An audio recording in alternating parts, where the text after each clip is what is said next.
बिस्मिल्लाहिर्रहमानिर्रहीम। अच्छा जी, आज हम बात कर रहे हैं कंपनी अकाउंट पे। ठीक है जी।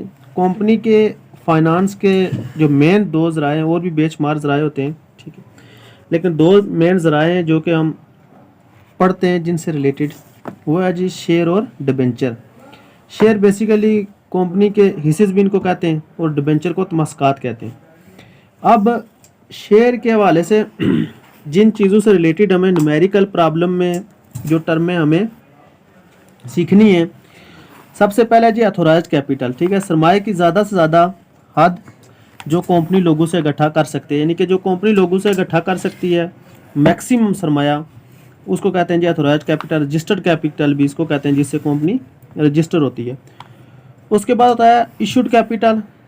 ठीक है, जारी शुदा सरमाया, यानी कि जो कंपनी जारी करती है, लोग पब्लिक को, आम पब्लिक को दावा देती है कि आप इतने शेयर खरीद सकते हैं। और उसके बाद होता है जी सब्सक्राइब कैपिटल। सब्सक्राइब कैपिटल वो होता है जो कि लोग खरीद लेते हैं। ठीक है, अब इन चीज़ों के बारे में प्रॉब्लम में बताया गया होगा जी कि अथोराइज्ड कैपिटल इतना है, इशूड कैपिटल इतना है और सब्सक्राइब कैपिटल इतना है। ठीक है, सब्सक्राइब कैपिटल हमें एप्लीकेशन देख के पता चल जाएगा कि कितनी लोगों ने एप्लीकेशनें भेजी हैं हमें शेयर के लिए। इसके बाद जो दूसरी चीज़ है हमारे पास,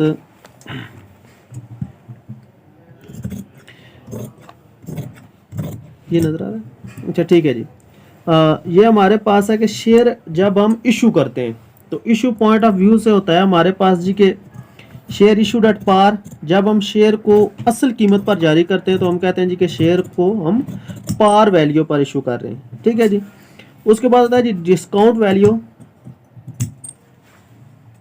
डिस्काउंटेड वैल्यू वो होती है जी जब हम शेयर को असल से कम कीमत पर जारी कर रहे होते हैं तो हम कहते हैं जी कि शेयर को हमने कम कीमत पर जारी किया है, या डिस्काउंटेड वैल्यू पे। प्रीमियम वैल्यू होती है जी जब हम शेयर को उसकी असल कीमत से ज़ायद कीमत उसकी वसूल करें। जैसे हमने यहाँ लिख दिया है कि 100 रुपये का शेयर है, अगर 100 रुपये के शेयर के बदले में हमारे पास 100 रुपये आ रहा है तो ये पार वैल्यू है। अगर 100 रुपये के शेयर के बदले में हमारे पास 90 रुपीज़ आ रहे हैं, 90 रुपये आ रहे हैं, तो ये डिस्काउंटेड वैल्यू है। और अगर 100 रुपये के शेयर के बदले में हमारे पास 120 रुपये आ रहे हैं तो ये प्रीमियम वैल्यू है। ठीक है जी।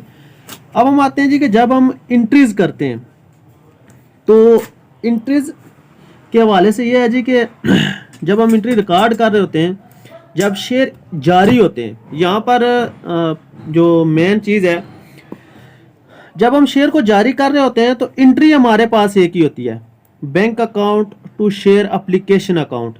तीनों सूरत हाल में अगर शेयर पार वैल्यू पर भी जारी हो रहे हों, प्रीमियम वैल्यू पर भी जारी हो रहे हों, या डिस्काउंट वैल्यू जिस मर्जी कीमत पर जारी हो रहे हों, वो आपने इसी एंट्री में दर्ज करना है।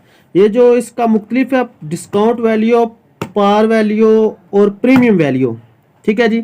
इसके बारे में हम जब दूसरी एंट्री में डिस्कस करेंगे तो उस वक्त हमें इसका फ़र्क मालूम होगा। पहली एंट्री में आपने क्या करना है कि शेयर जिस कीमत पर आपको वसूल हो रहे हैं और जितनी एप्लीकेशनें वसूल हो रही हैं, जैसे मैंने यहाँ पर लिखा है कि मिसाल के तौर पर हम क्या करते हैं जी कि 1000 शेयर हम जारी करते हैं। इशूड कैपिटल है हमारा जी 1000, अथोराइज्ड ज़्यादा होगा इससे। ठीक है जी, 2000 3000 जो भी है एप्लीकेशन है। ठीक है जी, तो हमें 1200 एप्लीकेशनें भी वसूल हो सकती हैं। उसके अलावा हमें 1000 एप्लीकेशन भी वसूल हो सकती है और इसी तरह से 900 भी वसूल हो सकती हैं। अब जितनी भी वसूल होगी। और उसके अलावा दूसरी चीज़ ये होती है कि हमें जो एक एप्लीकेशन वसूल होगी वो डिस्काउंट पार वैल्यू पर भी हो सकती है, डिस्काउंट वैल्यू पर भी हो सकती है और प्रीमियम वैल्यू पर भी हो सकती है। यानी कि इस एंट्री में जो आपने अमाउंट लिखनी है वो जिस कीमत पर आप शेयर जारी कर रहे हैं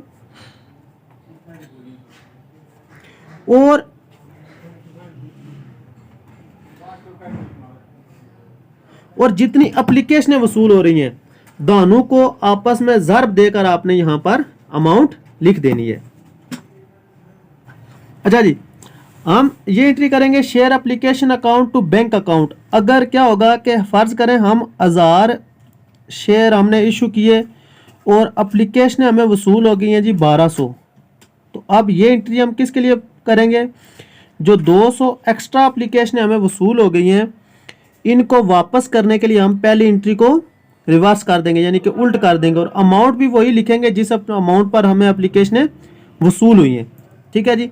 ये उस सूरत में होगा जब हमने जितने शेयर जारी किए हैं एप्लीकेशन ने उससे ज़्यादा वसूल हो, अगर उतनी वसूल हो या कम वसूल हो, ऐसी सूरत में ये एंट्री नहीं होगी। ये सिर्फ ओवर सब्सक्रिप्शन की सूरत में एंट्री होगी। अच्छा जी, जब दूसरी एंट्री उस सूरत में होगी जब ओवर सब्सक्रिप्शन नहीं होगी।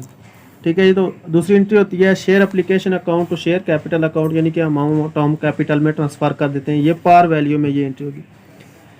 जब हमारे पास डिस्काउंटेड वैल्यू होगी उसमें एंट्री ये होगी share application account discount on issue of share to share capital account, discount की सूरत में ये एंट्री होगी। और तीसरी जब प्रीमियम होगी उस वक्त एंट्री होगी share application account to share capital account to share premium account. अब हमारे पास यहाँ पर यह होता है कि शेयर कैपिटल की अमाउंट फिक्स रहती है, बाकी जो एडजस्टमेंट करते हैं हम वो यहाँ पर प्रीमियम की सूरत में यहाँ पर करते हैं, और डिस्काउंट की सूरत में हम यहाँ पर एडजस्टमेंट करते हैं।